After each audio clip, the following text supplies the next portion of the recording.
E aí, pessoal?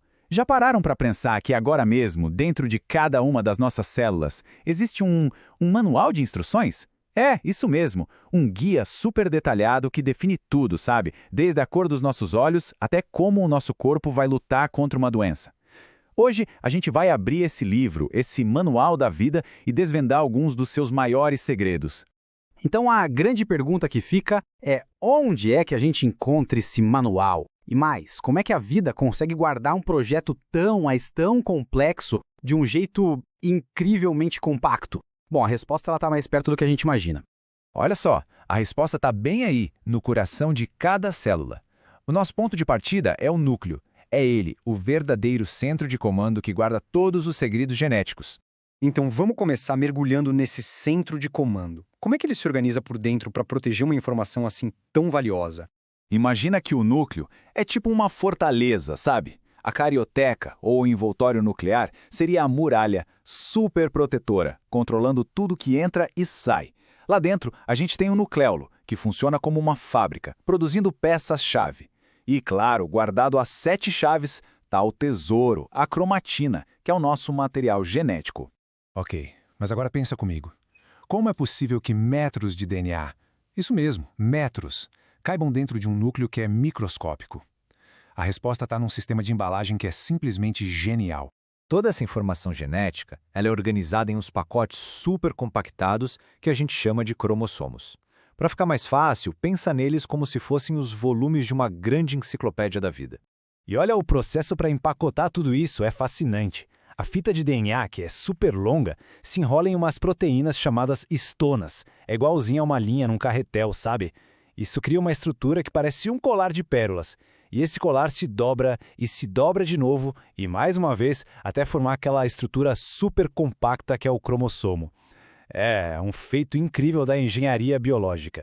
E quantos desses pacotes a gente tem? Bom, na maioria das células do nosso corpo, as chamadas células somáticas, a gente encontra um conjunto de 46. 46 cromossomos.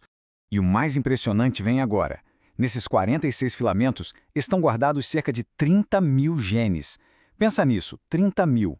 E cada um deles tem uma instrução super específica. Mas afinal de contas, o que é um gene? Falando de um jeito bem simples, é um pedacinho específico do DNA. Pensa numa receita de bolo. O gene é uma única receita que tem o código para fabricar uma proteína. E são essas proteínas as verdadeiras operárias que fazem tudo funcionar na célula. Beleza, então a gente tem o manual. Mas ter o manual é só uma parte da história. Para a vida continuar, para a gente crescer e se curar, esse manual precisa ser copiado. E tem que ser uma cópia perfeita. Vamos ver como é que isso acontece.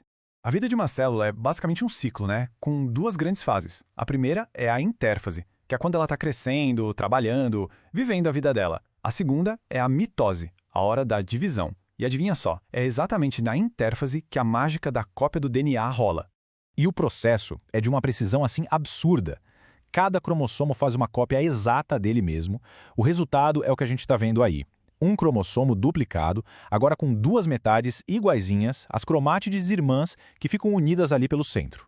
E por que isso é tão importante? Simples. Porque quando a célula finalmente se divide, cada uma das novas células, as células filhas, vai receber uma cópia idêntica e completa do manual genético original. É uma passagem de informação perfeita, sem tirar nem pôr.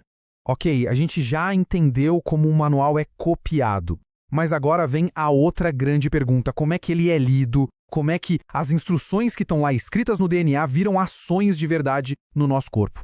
Esse aqui é o fluxo principal da informação genética, o caminho que ela faz. A instrução original, o chefão, está segura lá no DNA, dentro do núcleo. Para essa instrução ser usada, uma cópia mensageira é feita. É o RNA mensageiro. Essa cópia sai do núcleo, vai para o citoplasma, e é lá que a instrução vai ser lida para construir uma proteína.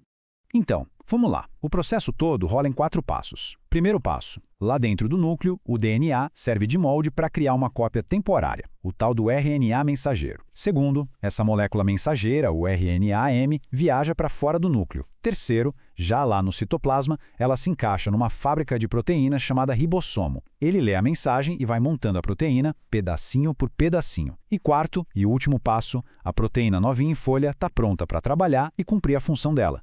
Para a gente entender isso na prática, vamos pegar um exemplo bem real, a cor da nossa pele. Existe um gene específico no nosso DNA que tem a receita para produzir uma enzima, a tirosinase. Essa enzima funciona como um operário que transforma uma outra molécula em melanina. E a melanina é justamente o pigmento que dá cor para a nossa pele, para o nosso cabelo, para os nossos olhos. Viu só? É uma instrução direta que resulta numa característica que a gente consegue ver. Bom, depois de mergulhar fundo em todos esses detalhes, que tal a gente dar um passo para trás agora e olhar a imagem completa? O mapa de todos os nossos cromossomos de uma só vez. Esse mapa completo tem um nome, é o cariótipo. Pensa nele como se fosse uma foto de todos os cromossomos de uma única célula, só que organizados bonitinho em pares, do maior para o menor. É basicamente a nossa identidade genética transformada em imagem. E olhando os cariótipos humanos, a gente percebe um detalhe fundamental. O de uma mulher tem 2 cromossomos X, já o de um homem tem um cromossomo X e um Y. É nesse último parzinho aí que a principal diferença genética entre os sexos fica visível. E para que serve esse mapa na prática? Ele é super útil, porque ele permite que cientistas e médicos consigam ver se existe alguma alteração no número ou na estrutura dos cromossomos. Por exemplo, a presença de um cromossomo 21 a mais, que é o que caracteriza a síndrome de Down. Pois é, a gente explorou o manual, viu como ele é guardado, como é copiado, como é lido. E todo esse conhecimento nos leva para uma fronteira da ciência que é ao mesmo tempo fascinante e muito, muito complexa. E isso tudo nos deixa com uma pergunta monumental. Agora que a gente aprendeu a ler o Manual da Vida, será que o próximo passo é reescrever esse manual? As implicações disso, tanto as boas quanto as perigosas, são gigantescas.